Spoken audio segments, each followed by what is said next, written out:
안녕하세요. 중국과 함께 사는 길을 평생 연구하고 있는 한중 다문화 가정의 차코페페입니다. 한국인이 중국을 알아가는 과정을 13개의 단계로 한번 인위적으로 제가 구분을 해봤습니다. 지금 그 내용을 계속해서 여러분들에게 공유드리고 있는데요. 오늘은 13번째 단계 중에 10단계에 대해서 살펴보려고 합니다.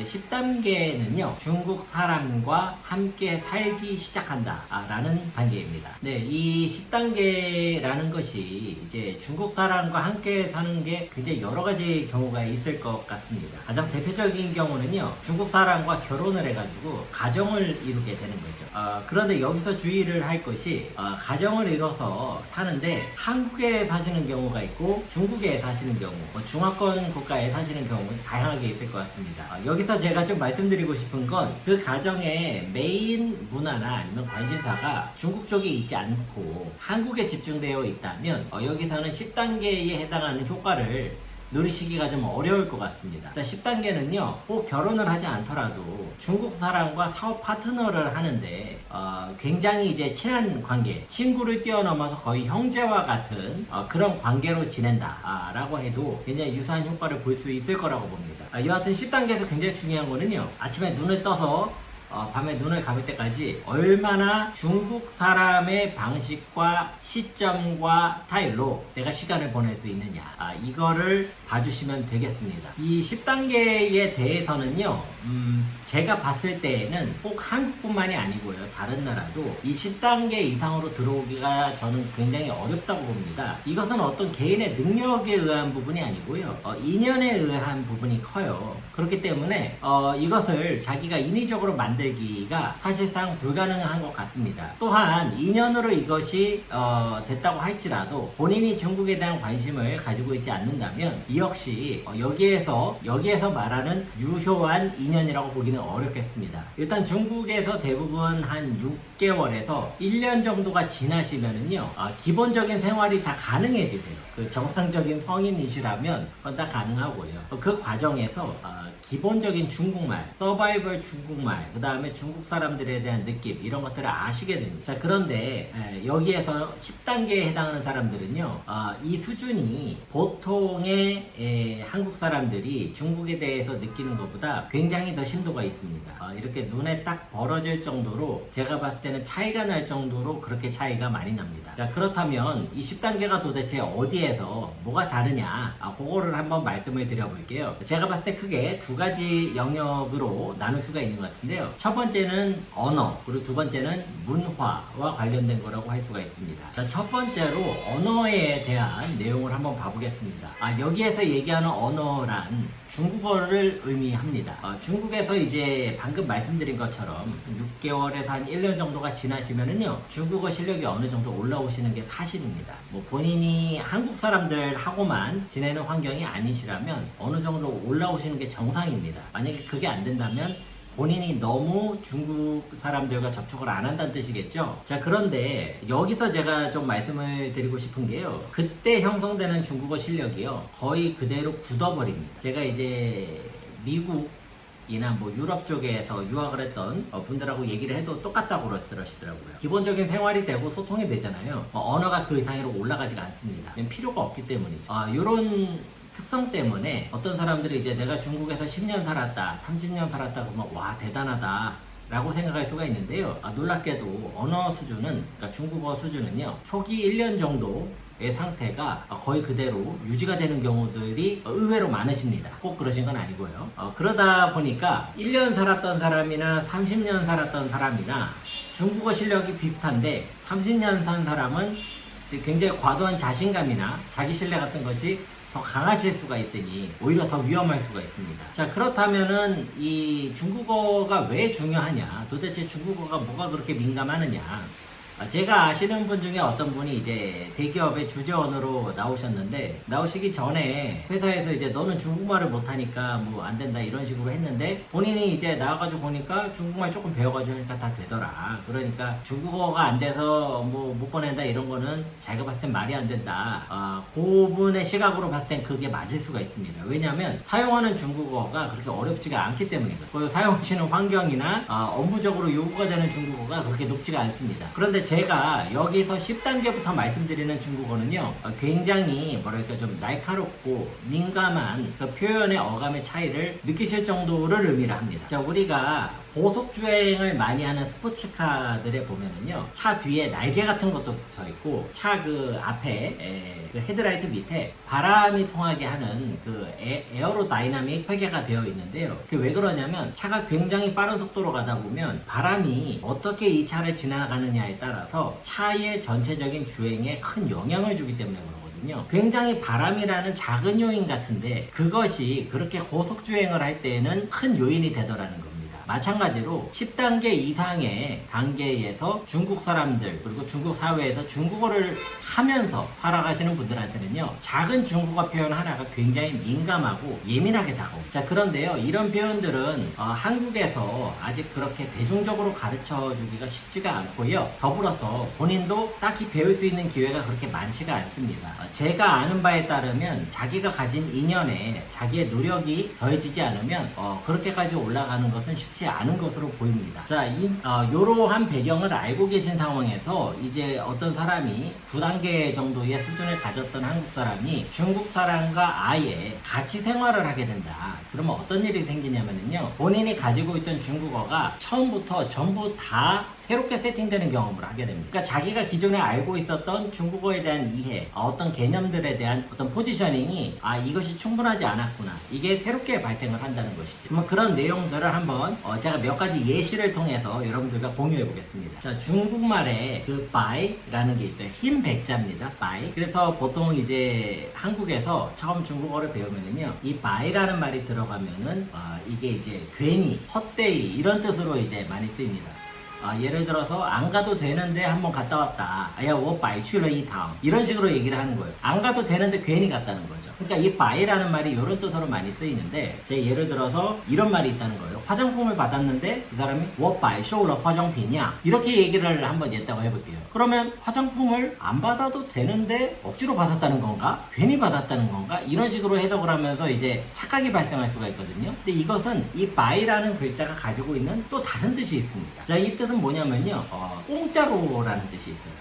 没有附加的, 우다이자다, 이런 뜻이 있어요. 이 바이라는 말에. 그러니까 이 바이라는 글자 하나가 원래는 약간 그 조금 민자다 이런 느낌을 가지고 있거든요. 그런데 여기서 헛되이라는 뜻도 나간 거고 공짜라는 뜻으로도 나간 겁니다. 이 두 가지 뜻이 전부 다 하나에서 비롯된 거죠. 인션됐다고 그러거든요, 이거를. 그런 의미가 있는 거예요. 근데 이런 표현이 한국 사람들이 일반적으로 중국 사람하고 있을 때 배우기가 쉽지가 않은 것 같습니다. 이거는 굉장히 생활이 이렇게 밀접한 상황에서 나오는 그런 표현인 것 같아요. 또 하나를 제가 말씀을 드려볼게요. 이제 그 중국말로 미디라는 말이 있습니다. 미가 뭐냐면은 수수께끼, 이런 뜻이거든요. 근데 디는 뭐냐면 이게 바닥이란 뜻이에요. 냄비바닥 할 때 이런 바닥. 그럼 수수께끼 바닥이 도대체 뭐냐? 자, 예를 들어서 우리가 이 수수께끼의 정답은 뭐다, 이런 식으로 얘기하잖아요. 그러면 이런 사고를 하시는 분들은 중국말 할 때 미위다, 단이라고 얘기를 하세요. 이 수수께끼의 답이란 뜻이에요. 그런데 중국 사람들은 그렇게 말을 잘 안 하고 바로 그 미디라고 얘기를 합니다. 이 사람들은 사고방식이 어떻게 되냐면, 수수께끼가 처음에 이 수수께끼를 듣고 계속해서 생각을 해서 이 수수께끼의 맨 밑바닥까지 와서 결국 그 밑바닥에 기다리고 있던 그 수수께끼의 답에 도달한다, 이런 생각을 하는 거예요. 자, 그러다 보니까 이 수수께끼의 문제에 해당하는 게 있겠죠. 그러면 이거는 이런 사고방식으로 보면은 이 수수께끼의 뚜껑 아니겠습니까? 그러니까 그거는 미엔이라고 합니다. 이게 수수께끼 그 내용이 되는 거예요, 제목. 그 다음에 그 답은 미디가 되는 거죠. 이런 것도 우리가 딱히 이런 것을 접촉할 일이 없어요. 왜냐하면 수수께끼에 대해서 그렇게 알아볼 일이 없거든요. 이거는 외국인 입장에서는 중국 사람과 아예 생활을 같이 했을 때 들어가는 정도의 어휘가 되는 겁니다. 자, 그러면 이런 예 말고요. 우리가 그 중국어를 통해서 기존에 내가 알고 있던 한국어가 오히려 더 명확하게 이해가 되는 경우들도 발생을 합니다. 자, 대표적인 게 저 같은 경우에는 그게 있었고, 우리나라 고속도로에 보면 톨게이트라고 있죠. 톨게이트. 이 톨게이트의 뜻을 정확히 아는 분이 혹시 계시나요? 톨게이트라 그러면 막 줄 서가지고 있고 뭐 들어갔다 나갔다 하는데 아니야 라고 하실 수 있는데, 이 톨이라는 말이 이 통행료라는 뜻이라고 합니다. 그러니까 통행료를 내는 문이라는 뜻이죠. 톨게이트. 그런데 이거를 이제 우리는 그대로 영어를 갖다 그대로 쓰고 있잖아요. 중국말로는 쇼페이장이라고, 아주 돈을 받는 어떤 그 정거장이다. 그러니까 아주 그 의미가 딱 맞죠. 또 제가 한번 감탄을 했던 게 이제 인터체인지라는 말 아세요? 한국말에 고속도로 가다 보면 인터체인지인데 이것도 영어를 그대로 쓰거든요. 중국말로는 리지아오라고 합니다. 지아오가 뭐냐면요, 교차된 거예요. 교차가 됐는데 어떻게 교차가 됐냐? 입체적으로 교차가 됐다는 뜻이에요. 이거 정말 기가 막힌 말 아닙니까? 우리가 인터체인지라고 하면은 영어권 사람들이 아니기 때문에 바로 와닿지가 않는데, 교차가 입체적으로 되기 때문에 여기서 한번 이렇게 돌아서 올라가면서 교차가 되겠구나 라는 게 머리에 상상이 되시죠. 우리가 이제 면접할 때 제곱을 리팡이라고 그러잖아요. 그런 것처럼 입체적으로 돼 있다는 뜻이죠. 자, 다음으로는요, 한국어에는 없던 개념인데 중국어를 통해서 이런 개념이 있구나 라고 와닿는 경우가 있어요. 이것도 이제 제가 참 부끄럽지만 얼마 전에 배운 단어인데요. 여러분, 그 노을이라는 뜻의 그 시아라는 단어가 있어요. 옛날에 그 여자 배우 중에 린칭시아라는 사람이 그 시아를 썼거든요. 이게 참 예쁜 이름이죠. 노을은 하자. 근데 한국어로는 모르겠어요. 제가 한국 사람인데 제가 한국말을 모를 수도 있지만, 노을이라고 그러면은 저녁에 해가 질 때 생기는 굉장히 아름다운 그 장면 아니겠습니까? 그런데 저희 애가 그런 얘기를 하더라고요. 완샤라고 하는 거예요, 그거를. 그래, 완샤다, 맞다, 노을이다, 예쁘다. 저희 애 취미가 완샤가 오면 애가 걷다 그걸 한번 봐요. 너무 아름답다고 감탄하더라고요. 참 그런 삶의 여유도 저는 참 좋은 것 같은데, 근데 또 저한테 얘기하는 게, 아빠 완샤 말고 짜오샤도 있다. 짜오는 뭡니까? 아침이거든요. 아침 노을? 한국말에서 아침 노을이라는 말을 많이 쓰는가요? 아침에 동쪽에 해가 뜰 때, 그때 이제 불그스름하게 생기는 그거는 짜오샤라고 그러고, 저녁에 서쪽에 생기는 거는 완샤라고 하는 거예요. 그러니까 중국 사람들 개념에서는 이 샤라는 말이 그런 컨셉인데, 이게 아침에 동쪽이냐 저녁에 서쪽이냐 이거에 따라 달라지는 개념인 거죠. 그러니까 이런 것도 배우다 보면은 이게 개념들이 굉장히 세분화되고 정확하게 됩니다. 그리고 언어 표현에 있어서도 이럴 때는 이런 표현이 맞고 이런 표현이 틀리고, 근데 그런 내용들을 중국 사람과 같이 살지 않는 이상 그렇게 필요로 하지를 않습니다. 아주 본인이 그쪽 분야에서 해당 분야에서 그 언어를 쓰는 경우가 아니라면. 하지만 이제 중국 사람하고 같이 사는 사람들이 이거를 전체적으로 종합적으로 다 다루게 되거든요. 그러다 보니까 이 언어 능력에서 오는 이 중국의 정보를 습득하는 정확도하고 속도가 굉장히 차이가 많이 나게 되죠. 이게 10단계의 특징 중에 하나입니다. 언어적인 부분이고요. 그 다음으로 제가 이제 문화 관련된 걸 한번 말씀을 드려볼게요. 중국 사람들과 같이 살다 보면은요, 기존에는 알지 못하거나 무심코 넘어갔거나 혹은 저건 좀 비합리적이다 라고 느꼈던 것들이 굉장히 자세하고 명확하고 구체적으로 나와요. 이제 그런 체험을 하게 되거든요. 자, 예를 들어서 중국 문화 중에 리차이라는 게 있어요. 리차이. 표면적으로 아시는 분들은 어떻게 아시나요? 이게 중국 사람이 결혼하기 전에 남자가 준비하는 거다. 근데 이거를 중국 사람하고 같이 사는 사람 입장에서는 이게 어떻게 다가오냐면, 그 안에 아들 키우는 그 부모의 그 서러움은 아니고 그 부담이라고 할까요? 그다음에 그 아들 자식의 어떤 그 미안함, 그 다음에 이제 그 결혼하려는 그 여자 집에서의 어떤 입장들, 이런 것들이 종합적으로 떠오를 겁니다. 자, 예전에 제가 알던 분 중에 나이가 좀 많은 분이신데 장사하셔서 돈을 많이 번 분이셨어요. 근데 알고 봤더니 젊었을 때 공무원이셨다고 그러더라고요. 아내분까지. 왜 지금 장사를 하시냐, 공무원인데 그랬더니, 그때 이제 그 한 자녀 낳기 전이었던 것 같은데 애를 낳았는데 아들만 셋을 낳아버렸다는 거예요. 차일이 때문에 이거 공무원 월급으로는 도저히 답이 안 나온다는 거예요. 그러니까 그 부부가 결국 공무원직을 그만두고 장사길을 시작을 했다는 거예요. 이런 것들이 이 문화, 이 차일이 개념에 대해서 정확하게 알고 있으면 듣는 순간 바로 캐치가 되는 거예요. 이 10단계에 도달한 사람들. 그런데 그게 아니면 그게 뭔 상관이지 이러면서 이제 이상한 얘기로 지나가 버려요. 자, 이제 또 다른 거는 이제 결혼을 할 때 중국에서는 이제 특히 북방이 더 그런 것 같아요. 젊은 남녀가 완전히 새로 지은 새 집에 들어가서 와서 사는 것을 굉장히 경사스럽게 보고 또 정상이라고 봅니다. 이것은 옛날에 이제 신랑 댁에서 신부가 온다 그러면 집을 하나를 지어줬었거든요. 그러니까 그 풍습이 연결이 되는 것 같은데요. 중국말로 신방이라고 합니다. 새 집이란 뜻이죠. 근데 이제 한국 사람들은 그 개념이 없어요. 집이 있고 없고가 중요하고 전세냐 아니냐 뭐 이런 식으로 중요하거든요. 그렇기 때문에 이런 것도 중국 사람하고 같이 살아보면 굉장히 명확하게 보이죠. 문화와 관련된 것도 제가 한번 다른 예를 하나를 더 들어보겠습니다. 제 생각에 중국 사람들만큼 이 먹는 것을 굉장히 중요하게 여기는 민족이 또 있을까 이런 생각이 드는데요. 이거는 이제 중국말로 하면 미시웨이티안이라는 말이 있어요. 옛날에 이제 맹자라는 책에 나왔던 건데 중국 일반 서민들은 먹는 것을 하늘로 여긴다. 그러니까 먹는 게 그렇게 중요하다는 뜻이죠. 자, 그런데요. 이 말도 중국 사람들이 그냥 먹는 거를 중시하나 보다 라고 넘어가는 거 하고 이거를 완전히 중국 사람 관점에서 이해를 하는 거는 차이가 있습니다. 중국 사람들은요, 중요한 일을 얘기를 하거나 아니면 이 사람이 나한테 귀한 사람이다라는 느낌이 들면 반드시 밥을 먹습니다. 밥을 같이 먹는다는 게 단순히 배를 채우는 거하고 많이 다릅니다. 근데 이제 한국에서 일 열심히 하시는 분들은 보통 점심때 이제 워킹 런치라고 샌드위치 하나 먹고 끝내거나 아니면 이제 식사를 거르시거든요. 그게 이제 한국에서는 약간 조금 일 잘하는 분들의 좀 미덕 같기도 해요. 저도 약간 그런 느낌을 좀 받고 저도 조금 그런 거를 조금 좋아했던 편이에요. 그런데 중국 사람들은 그렇지 않은 경우가 참 많거든요.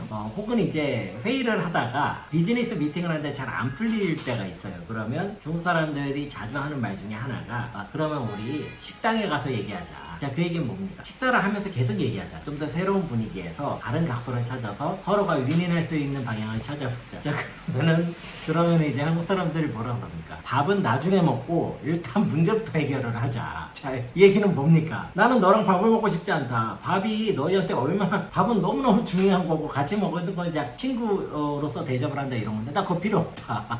자, 이런 뜻으로 이제 어긋나 버리는 거죠. 자, 그러다 보니까 이 중국에서 중국을 얼마나 잘 이해하느냐의 능력을 중국 사람하고 얼마나 밥을 같이 먹었느냐 이거를 가지고 카운팅하자는 주장을 하는 것도 들어왔어요. 상당히 일리가 있는 말이라고 봅니다. 상당히 일리가 있는 말이라고. 또 중국은 이제 다른 나라하고 외교를 할 때도요 이런 사고방식이 되게 강해요. 그러니까 내가 너한테 최고의 예의를 갖췄다는 건 뭡니까? 내가 너 먹고 사는 문제를 도와줄게로 접근을 해. 자, 이런 것들이 이 문화 속에 굉장히 뿌리 깊게 들어있는 겁니다. 중국 입장에서는 그거를 굉장히 대접을 한 거고 굉장히 중요하게 정성을 다해서 얘기한 건데 듣는 사람 입장에서는 그렇게 와닿지 않을 수가 있는 거죠. 네, 그래서 언어와 문화라는 좀 두 가지 측면으로 나눠가지고요. 이 10단계에 대해서 한번 여러분들께 설명을 드려봤습니다. 이 10단계라는 것은요, 전체 13단계 중에서 어떻게 보면 이제 알을 깨고 새롭게 나오는 단계가 아닌가 싶어요. 이 10단계라는 단계는요, 그만큼 굉장히 의미가 있는 단계라고 보고, 그 다음에 이 단계에 들어선 분들은 굉장히 좀 자부심을 느끼실만 할 것 같습니다. 제 주변에는 이제 이런 말씀을 하시는 분도 계세요. 중국 사람과 결혼을 해서 산다고 반드시 중국을 잘 아는 건 아니거든요. 그런데 그 중에는 원래 중국에 관심이 많았는데 중국 사람하고 결혼해서 사시는 분도 계세요. 저처럼. 그러면 이 관심의 정도가 생활 속으로 다 들어가는 겁니다. 그러면 나중에 이제 이런 분들하고 얘기를 하면은요, 얘기가 굉장히 쉽게 빨리빨리 진행되는 거를 제가 느낍니다. 참 이제 이런 게 절대로 오해를 안 하셨으면 좋은 게, 지가 나와서 지 잘난 척 하고 있다 이런 식으로 절대로 보시면 안 되는 거고, 제 의도는 절대 그런 게 아니고, 이것이 이런 단계가 있더라, 그 다음에 이거 해보니까 또 이런 것들이 보이더라, 이런 취지로 이해를 해주셨으면 좋겠고요. 저도 뭐 이제 긴장 안 하고 막 살다 보면은 막 1단계로도 추락하고 그럽니다. 그러니까 이런 부분들에 대해서 일단은 조금 더 많이 경험하고 많이 봤던 사람들이 있는 거고, 그 사람들이 하는 말이 사실이라면 좀 들어야겠구나, 이렇게 좀 봐주셨으면 합니다. 네, 그러면요, 한국인이 중국을 이해하는 13가지 단계 중에서 이번엔 10단계, 이 10단계에 한번 집중을 해가지고 조금 시간을 많이 할애해서 설명을 드려봤습니다. 다른 단계들도 이렇게 다 하나씩 설명을 드릴 수 있으면 좋았을 텐데, 또 그렇게 하면 이게 편수가 너무 늘어나겠더라고요. 그래서 그거보다는 일단 조금 중요하다고 생각을 했던 이 10단계에 좀 시간 배분을 많이 해봤습니다. 이 영상을 시청하시거나 듣기만 하시는 분들도 많은 걸로 압니다. 께서 이 중국과 관련된 일을 하시거나 혹은 앞으로 하실 때에 이런 내용들이 여러분들께서 조금 중국을 좀 더 정확하고 객관적으로 보시는 데에 조금이라도 도움이 되기를 하는 마음으로 영상을 만들었습니다. 시청을 해주셔서 대단히 감사하고요. 계속해서 노력하는 차커페페가 되겠습니다. 감사합니다.